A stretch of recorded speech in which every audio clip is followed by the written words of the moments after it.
Fala galera do canal, me chamo Juliano. No vídeo de hoje veremos que os argentinos voltaram a falar do Brasil. Eles ficaram meio surpresos com esse último evento que aconteceu nos últimos dias sobre os novos caças brasileiros. Eles ficaram surpresos desses caças serem fabricados em nosso próprio país. A cabeça deles é algo assim meio que estranho, meio que muito fora da realidade. Eles compararam a situação entre Brasil e Argentina em diversos aspectos, mostraram tanto que a Argentina não consegue competir com o Brasil no ramo da tecnologia e também militar, aeronáutica e tudo mais. Então é um vídeo extremamente interessante. Eu peguei duas fontes diferentes, tanto do canal 26 como desse outro canal, que eu já trouxe um vídeo deles alguns dias atrás desse mesmo canal. Então é basicamente isso, mas já deixe seu like, inscreva no nosso canal, comente bastante, porque dessa forma você ajuda no engajamento e valeu! O Brasil já fabrica seus próprios caças supersônicos.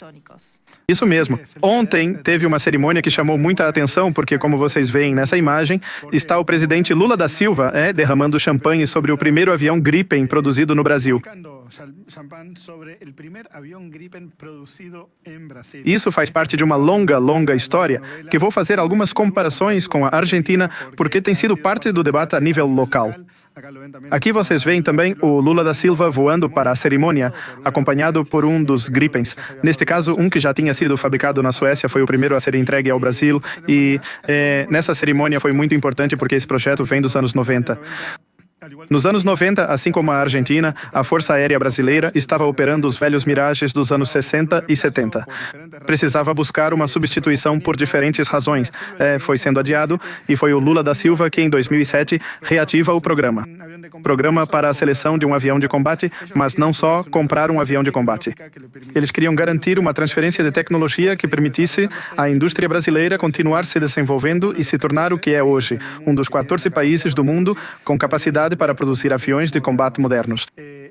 O projeto, na época, contemplou várias opções, sendo duas delas que competiram com o Gripen, o Rafale francês, que era o favorito dos pilotos, o F-18, que era o favorito do ponto de vista das capacidades, e o Gripen, que era o favorito da perspectiva da indústria.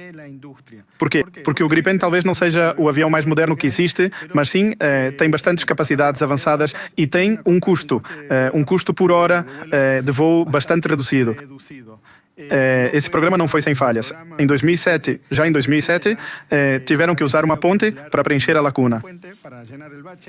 Pensemos que no início do século XXI, tanto o Brasil quanto a Argentina entraram com quase os mesmos aviões, os Mirage 3, na Argentina Mirage 3 e 5, que já eram absolutamente obsoletos. O Brasil compra a Mirage 2000 no meio para tentar preencher essa lacuna, e a Argentina ficou sem comprar nada. Além disso, a Argentina acabou desativando seus Mirage em 2014, sem nenhum substituto até agora com a chegada dos F. O Brasil encarou esse projeto, que acabou sendo assinado lá por 2013. Esperava-se que a totalidade das unidades tivesse sido entregue até 2024, coisa que não aconteceu. Houve um monte de atrasos, falta de orçamento, um projeto que, para vocês terem ideia, custou 5.200 milhões de dólares para o Brasil. Se compararmos com a Argentina, que gastou 300 milhões de dólares, ou seja, uns 6% do que é o projeto, mas enfim, compraram o pacote completo. Hoje, espera-se que o Brasil consiga concluir as entregas dessas aeronaves até 2032, então vocês vão ver que há 12 anos de atrasos nas entregas, mas tem essa capacidade de que hoje em São Paulo essas aeronaves estão sendo montadas, estão sendo produzidas de verdade, e isso permite um nível de autonomia super importante para a indústria brasileira e inclusive já começa a ter repercussões internacionais, porque já falamos no passado que o Petro, numa compra bastante controversa, optou pela mesma aeronave, e a expectativa é que o Brasil possa fazer parte do projeto de fornecimento dessas aeronaves, ser fornecedor dessas aeronaves para a Colômbia. Vale destacar que há uns 10 anos houve uma intenção por parte da Argentina, que inclusive se falou em estabelecer um marco de cooperação com o Brasil para que a Argentina pudesse adquirir essas aeronaves. No momento em que os Mirage já tinham sido desativados, era urgente um substituto, a Argentina pensou, poxa, talvez a gente pudesse entrar num projeto com o Brasil. Isso foi durante a gestão do Rossi no Ministério da Defesa, mas as conversas não levaram a nada, provavelmente porque os números para pensar num projeto desse tipo eram muito altos, e a Argentina ficou sem essa possibilidade. Além disso, olha, componentes britânicos tinha que fazer muito trabalho, claro, para poder encaixar. Mas, enfim, a realidade é que hoje a gente está vendo muita gente comparando. Poxa, compraram F-16 velhos aqui e lá, estão fabricando aviões. E sim, mas é isso que acontece quando você toma uma decisão de longo prazo, de caráter estratégico, e está disposto a botar a grana para dizer, bom, daqui a 20 anos eu vou produzir meus próprios aviões de combate. É muita coisa e uma diferença substancial. Quero dizer, uma coisa é comprar aviões caríssimos ou material e outra é decidir ter essa indústria. Porque não é só para se cobrir, mas para ser, como você disse, por exemplo, fornecedor, que poderia até ser da Argentina se tivéssemos grana para comprá-los.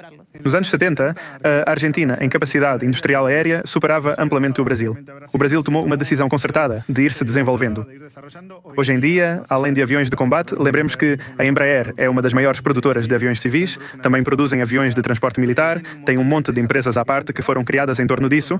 Não é só a Embraer, mas as empresas do seu entorno que vão fornecendo componentes que são vitais. Então, criaram toda uma espécie de complexo industrial que lhes permite se beneficiar economicamente, gerar postos de trabalho e, claro, ter um nível de independência tecnológica que para nós hoje se vê muito distante. Estamos localizados no Brasil.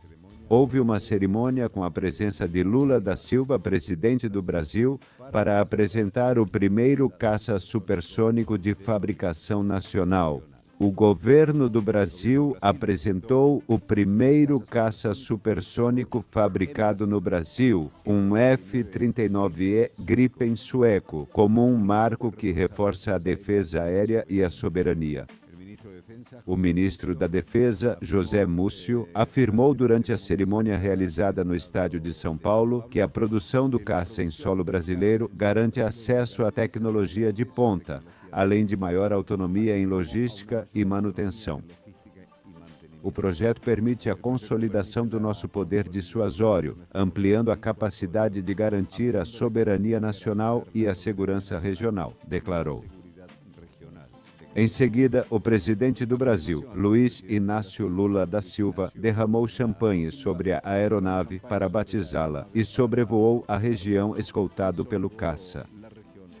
A Força Aérea Brasileira assinou em 2014 um contrato para adquirir 36 Gripen, 15 dos quais serão fabricados inteiramente pela empresa sueca Saab em um complexo industrial da Embraer no país.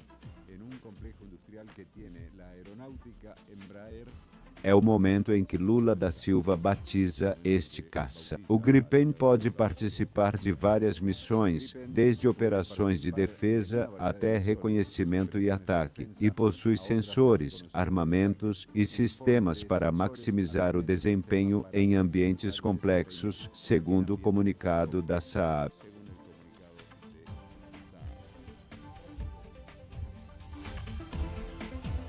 Então, achei uma das falas extremamente relevantes. Enquanto a Argentina compra aviões velhos, o Brasil fabrica seus próprios caças. Cara, isso é uma pancada pro argentino médio e pro Milei, de certa forma, porque ele que andou comprando esses aviões ultimamente. Eu fui dar uma pesquisada do que o Brasil escolheu o Gripen. A indústria diz que o Gripen é muito mais barato de operar em relação a várias outras aeronaves.